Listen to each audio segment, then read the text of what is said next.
The news that we have all been waiting for, massive news at that. We do not have to wait any further to find out who is going to be the U.S. men's national team coach. It is going to be Poch, Mauricio Pochettino. Still, we have to get as I'm recording this, have to get confirmation from U.S. Soccer, but we've gone way too far at this point. So we are going to move forward as if it is law. Respect the law. It was leaked out a little bit here and there that this might happen. Sources that you can't really believe. And it's the news that's out there, and there's a lot of sources that, are, I don't know. It was weird. But whatever got us from point A to point B, we are here. And we're going to break it down here. We'll have more to talk about. As another high-profile Argentine, first Lionel Messi, now Mauricio Pochettino is coming to these shores. Well, he may not right away. Supposedly he's going to be able to work out of Europe, which is fine for a little bit, but we want him here in the U.S. We'll get to that here. We'll get to the big-ticket items about the coach himself, the person, and what our expectations should be, and a timetable as well here on the Soccer OG. Check out the Soccer OG podcast where you get all your podcasts. I got a new one there with Rodolfo Landeros talking about the Leagues Cup, what's up with Liga MX. We'll talk about Wrexham, which we talked about on our show last week. And Kylian Mbappe is out as well. So, like and subscribe us here. I've been working on Leagues Cup, so I haven't been able to keep up my appearances as much, but nothing will stop us here. And thank you for tuning in. We appreciate all of you. Leave a comment, and we will open up a dialogue. So I want to talk about Mauricio Pochettino because I remember when I first broke into this business, he was this, somewhat mysterious figure, this great Argentine defender who played for Espanyol, which was off the grid, and still is. And it's the other club in Barcelona. He would get on the national team, but everyone knew who he was. I mean, even though he only had 20 caps for Argentina, Mauricio Pochettino was a very well-regarded player. And I got to see him play a little bit, and I enjoyed him as a player. I also enjoyed him, and there was a moment where he was going to take the Barcelona job. I don't know how far along that was, and I'm too lazy to check right now. But there was always this thing out there that he said I would never work for Barcelona, his loyalties to Espanyol. Whether he was offered the Barcelona job or not, and how close he was to getting it, the fact he didn't get it tells me he's a man of his word. And a loyal man, and still, no matter how bad it gets for Espanyol, he's an Espanyol guy all the way through, even though he started at Newell's Old Boys, another Newell's Old Boys guy in the big picture of thing, joining Lionel Messi, Tata Martino, and others. There must be something there in the water in Rosario. It's creating incredible soccer people, minds, players, etc. But Mauricio Pochettino, I always respected him a lot through his playing careers. As a coach, even more to respect. What he did with Tottenham Hotspur when they won the Champions League, what was that in 2000, or they got to the Champions League final in 2019, to me was one of the great achievements because Tottenham Hotspur never made Champions Leagues prior to that. He got them in there, and then he got them to a final with a talented team, but a team that, they lose to Liverpool, but they didn't have the talent of these other clubs. Harry Kane wasn't on that, wasn't playing, was injured. So this was in one of the better Champions League tournaments. Remember that Ajax was at the semifinal, but all these things that got Tottenham Hotspur. I admired and respected him for that. The time at PSG, while it didn't go well, the fact that he would take on that project with Mbappe, Messi, and Neymar, it didn't end well. But I think now in hindsight, it never was going to end well. It was just not a combination. It fell more on the players. 3 players going different directions in their careers. But the fact that he did it, looking back at it, is only going to serve him better. I mean, can you imagine being a player and you see this coach and he says, this guy coached that PSG team. That's pretty, history will be kind to him on that front.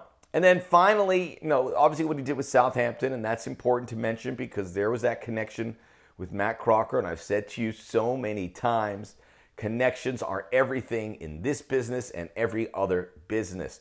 That's how people connect. That's how things get done. That's how you build trust and good faith.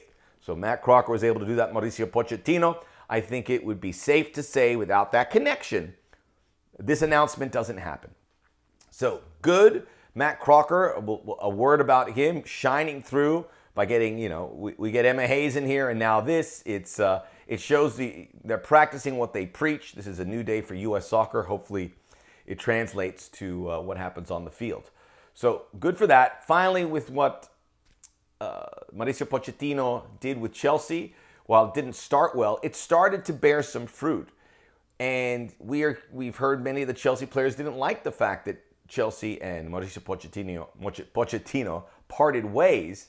But leaving Chelsea or deciding to move on if they're giving you that pressure, I respect them for that, because Chelsea is a nightmare of a club. We don't know what they're going to do, what they're doing. I hope it gets better, but it is chaos with Chelsea.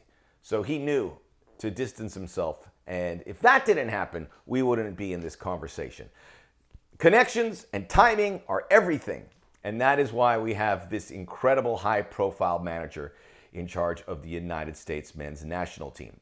I know a lot of people, like our good friends Men in Blazers, are getting carried away with some of this, and they had a tweet where it said, our first real coach, and that bothers me because we have a history here. We don't have the history of Argentina or England, but we have a history here. And I saw Pablo Mauro call him out on Twitter, and I'm glad he did, because this is a team that made a quarterfinals at a World Cup.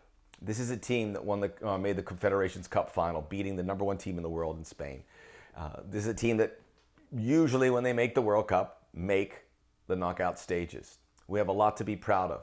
We're still in diapers, but we have a lot to be proud of, and a lot of coaches deserve more respect from the media. And I hope that is a pillar of how we move forward, because as I said, this is an important, we're going to have the ears and the eyes of the nation and soccer. Our media, our coverage has to be smart, accurate, all of that.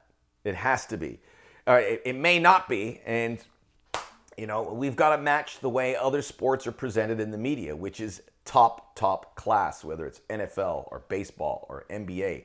It is, and soccer, we have a lot to grow with, but we've shown some good signs. We will certainly get there. So Mauricio Pochettino, he is the kind of guy I will follow. Where he goes, let's go. And everything that's happened prior, I've met him on an occasion, and I can't emphasize this enough, how down-to-earth, respectful he was. I mean, even after I said goodbye, we were speaking in Spanish, he goes, "Ciao, Max." I was like, oh. He's a good dude.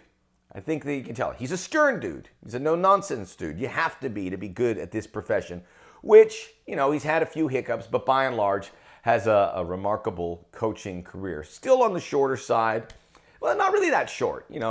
Significant, and it has brought him here. Brian Schmetzer. I think a lot of people, I spoke to Brian Schmetzer covering the Leagues Cup. A lot of people misconstrued what he said, that he wanted to be interviewed. He does. He would love to be interviewed for the U.S. job, and I think he knew that ship has probably sailed. But the message he got when he addressed that, and people said Brian Schmetzer wants the U.S. job, what he really wanted to say, and he did say, is this is a job that every coach should want. And Mauricio Pochettino, hopefully he proves that, because he has seen the importance of this. He would have gotten another high-profile job, making more money. But he sees this as a great opportunity, which everyone should see, because Brian Schmetzer is right. This is a great opportunity. You're already qualified. You're leading the team into their World Cup that they are hosting, so you could keep that job afterwards. But when you come to the United States, it opens up a whole new world. The ceiling is so high here. That's why Messi's here and David Beckham came here, because they know the growth can continue. And he could be part of that. He could join MLS. I think that's something that the league is already thinking about in 27, 28, whenever his time with U.S. Soccer is done. And we need that. We need that know-how. So with Pochettino coming here, we dig in our claws. And he's here, hopefully, for life. We want him to be part of our growth. And I love it because, we defer so much to Europe. And he made his name in Europe. But this is an American guy, South American. And I like more Argentines and South Americans and Central Americans helping shape our game, not just the English or the Germans or what have you. Okay? So Pochettino, after the fact, the residual effect is excellent for the growth of our sport here. Now we wonder what is next. He's going to be available, from what we understand, for these September friendlies, which is good because the World Cup's going to be here sooner than you think, and he needs to begin the process of looking at players. As I said earlier, it looks like he can live in Europe. Eventually, he should move to Atlanta for those reasons I said. We need him here so he obviously can be in Europe, engage the European players, but you still have to see what's coming down the pike with the American players, and you can't rule out the fact there's some MLS players that he could possibly use, more experienced players. I think he's going to kick the tires on that because last we saw our young core of players, it didn't go so well in the Copa America. We could blame that on Greg Berhalter, but these players have to take a good percentage of that blame. It should have been a lot better. So he hopefully he can go and live in Europe, watch tape every player, visit games of these players. And we're going to see him at all the fields in Milan and Crystal Palace and wherever Weston McKennie ends up. All of this, he's going to be doing a lot of that. But he's going to look at everyone. I mean, he's thorough. He's very good with young players, which is another piece of good news because we have a lot of good young players in the system, and he could perhaps identify the next great young player. So I think he gets that. I think he wants to come to the United States. If you take the U.S. job, it's because you want to move here. You know, working at MLS, when I talk to players, they all say that. And journalists and coaches, they want it. The U.S. is where it's at, baby. So it's a great opportunity for him. Now, what can we expect from this? And again, we'll talk more about it because I'm doing this off the cuff, and I know I'm going to leave out some details, but this is detail-oriented, and it should get more and more attention, and we'll talk about it here on the Soccer G and so many other places that you can get this kind of content. This is a high-profile coach of the highest caliber. I don't think there's a country with a higher-profile coach as their national team manager. I mean, look at the Euros. It's a lot of guys we don't know. Look at Copa America, the Brazil coach, the Colombia coach, the Argentina coach, Lionel Scaloni, who I believe played with Pochettino. He's kind of like, that Argentine guy with some great ideas.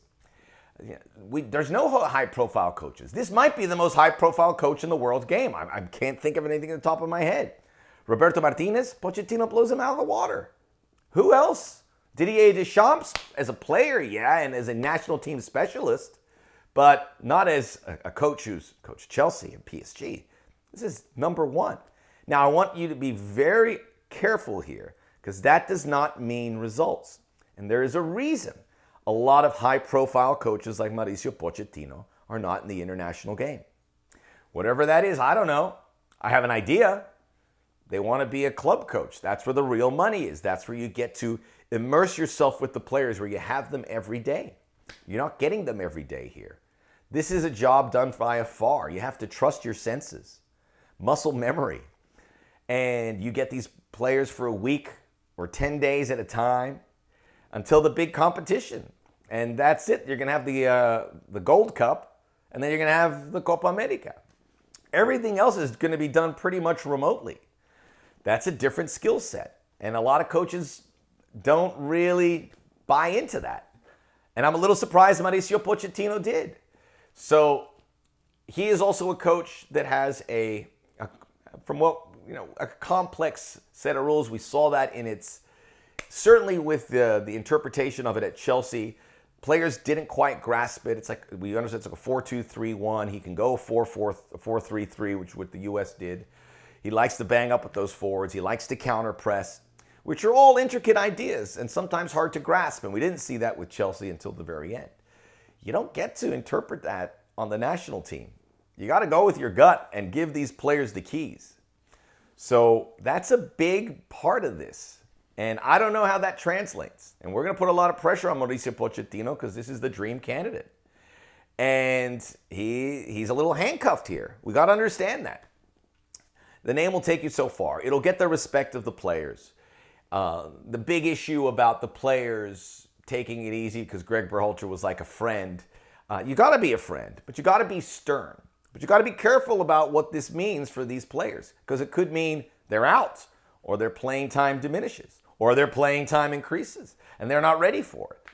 He is going to empower players, and he's going to take the power away from others based on how he sees it. It's a subjective business. It doesn't mean he is right on all of this. But you figure Pochettino is going to be right a lot more than his predecessor or many other of these candidates that were out there. And I hope Pochettino makes these guys that said no to the U.S., whoever they are, look bad, which is a possibility.